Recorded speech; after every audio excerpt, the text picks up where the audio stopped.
Hello friends, welcome to my TET class. Friends, आज हम देखेंगे इतिहास और इतिहास में हम देखने वाले हैं दिल्ली के सुल्तान। आपके सिलेबस में ये दिया है कि आपको दिल्ली के सल्तनत के बारे में पढ़ना है, तो हम स्टार्ट करते हैं दिल्ली के सुल्तान।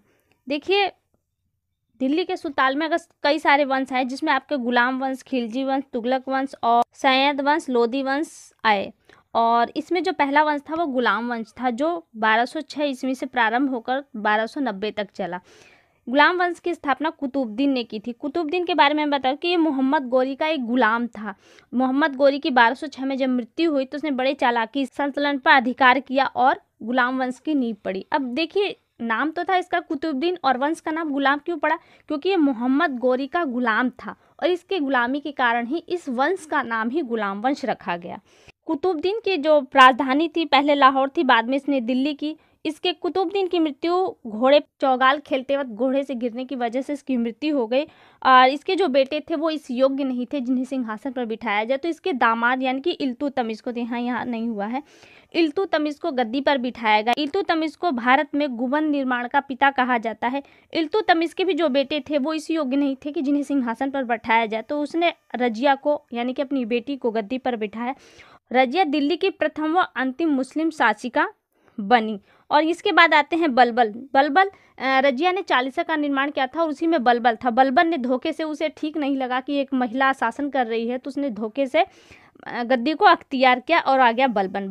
बलबन की मृत्यु के बाद आपका नया वंश स्टार्ट हुआ, खिलजी वंश। खिलजी वंश 1290 से 1320 ईस्वी तक चला। इसमें जलालुद्दीन आए, फिर जलालुद्दीन फिरोज, जो कि सबसे ज़्यादा आपका हिंदू के प्रति उदार राजा ठहरा। उसके बाद आया कि अलाउद्दीन खिलजी। अलाउद्दीन खिलजी, अगर आगे हम देखें तो तुगलक वंश आ जाता है आपका आगे। तुगलक वंश में देखें तो हम, तुगलक वंश आपका 1320 से स्टार्ट हुआ ईस्वी से और 1414 तक चला। और इसमें जो शासक आए थे वो गयासुद्दीन तुगलक थे, मोहम्मद बिन तुगलक, फिरोज तुगलक आए। मोहम्मद बिन तुगलक को सबसे मूर्ख राजा की उपाधि दी गई थी। वहीं पे आपका सैयद वंश आ जाता है। सैयद वंश जो 1414 ईस्वी से 1451 ईस्वी तक चला। उसके बाद आया आपका लोधी वंश। लोधी वंश जो 14 से 51 ईस्वी से प्रारंभ होकर 1526 तक चला। और लोधी वंश में आपके बहलोल लोधी, सिकंदर लोधी और इब्राहिम लोधी आए, जिसमें सिकंदर लोधी सबसे महान शासक के रूप में सामने आया। इससे रिलेटेड मैंने यहाँ पे 21 महत्वपूर्ण प्रश्न लिए हैं, ताकि देखिए, इतिहास ऐसी चीज़ें जो पढ़ने के बाद दिमाग से सरक सी जाती हैं, तो हम अभ्यास भी करते चले तो ज़्यादा अच्छा होगा। तो देखिए, हमने यहाँ पे प्रश्नों को लिया है। पहला प्रश्न है, दिल्ली के किस सुल्तान ने अपनी आत्मकथा लिखी? मोहम्मद बिन तुगलक ने, सिकंदर लोधी ने, या फिर फिरोज तुगलक, या इनमें से कोई नहीं? तो फिरोज तुगलक ने अपनी आत्मकथा लिखी थी। ऑप्शन 3 आपका यहाँ पे सही है। अगला है, सिजदा एवं पाबोस प्रथा का प्रारंभ किसने किया? तो देखिए, बलबन बहुत ही कट्टर शासक था और इसने ऐसे ऐसे नियम लगाए जो जनता को अच्छे नहीं लगते। सिजदा एवं पाबोस एक ऐसी प्रथा थी जिसमें सुल्तान के सामने लेट कर इनके पैरों को चूमना होता था। तो ये किसने प्रारंभ किया था? ऑप्शन 3 देखिए आपका बलबन है।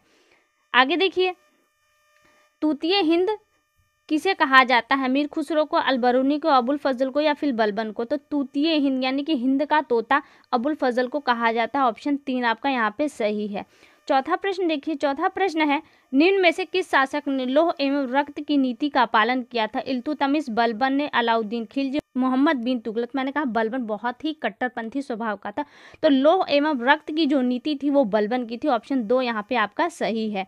अगला देखिए, स्थायी सेना की प्रथा किसने प्रारंभ की? पहले सेना तो होती थी, स्थायी रूप से नहीं होती, तो इस स्थायी सेना का प्रारंभ किसने किया था? इल्तुतमिश ने, रजिया ने, अलाउद्दीन खिलजी ने, मोहम्मद बिन तुगलक ने? तो अलाउद्दीन खिलजी ने स्थायी सेना का प्रारंभ किया था प्रथा को।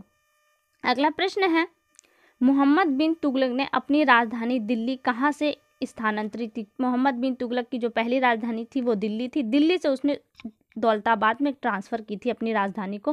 तो ऑप्शन डी आपका यहाँ पे, ऑप्शन 2 आपका यहाँ पे सही है, दौलताबाद। आगे देखिए, सातवां प्रश्न है, ब्राह्मणों पर सर्वप्रथम जजिया कर किसने लगाया था? जजिया कर एक धार्मिक कर था। किसने? इल्तुतमिश ने, बलबन में, फिरोज तुगलक ने, अलाउद्दीन खिलजी ने? तो जजिया कर फिरोज तुगलक ने लगाया था, जो एक धार्मिक कर था। ऑप्शन 3 आपका यहाँ पे सही है। आगे देखिए, सांकेतिक मुद्रा का प्रचलन किसने किया था? इल्तुतमिश ने, अलाउद्दीन खिलजी ने, मोहम्मद बिन तुगलक ने, उपरोक्त में सभी। तो सांकेतिक मुद्रा यानी कि जो सिक्के होते हैं उस पर संकेत बने होते थे, वो किसने प्रारंभ किए थे? तो मोहम्मद बिन तुगलक ने। ऑप्शन 3 आपका यहाँ पे सही है। भारत में मुगल वंश का शासक कौन है? तो ये बहुत अच्छी तरीके से जानते होंगे कि बाबर है। पहला ऑप्शन इसका सही है। आगे देखिए, बाबर ने अपनी आत्मकथा तुक ए बाबरी किस भाषा में लिखी? फारसी में, तुर्की, उर्दू, मंगोल। तो यहाँ पे कंफ्यूजन होगा, एक या तो होगा उर्दू या तो होगा फारसी।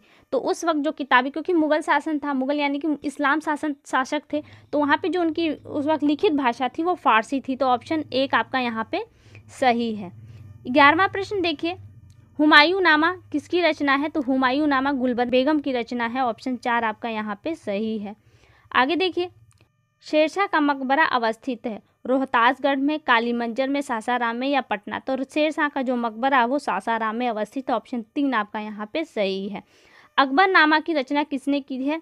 सुंदर चीज प्रश्न है, अक्सर ये प्रश्न पूछा जाता है। फैजी ने, अबुल फजल, बदायूनी या अब्दुल रहीम खाने खाना ने? तो अबुल फजल ने अकबरनामा पुस्तक लिखी थी। ऑप्शन 2 आपका यहाँ पे सही है।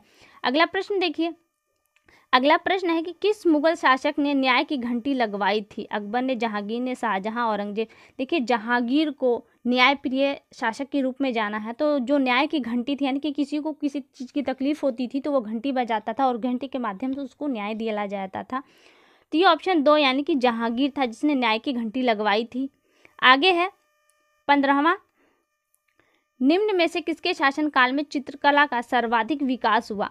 अकबर, जहांगीर, शासनकाल और बाबर? देखिए, चित्रकला का सर्वाधिक विकास जहांगीर के शासनकाल में हुआ था। तो ऑप्शन 2 आपका यहाँ पे सही है। आगे देखिए,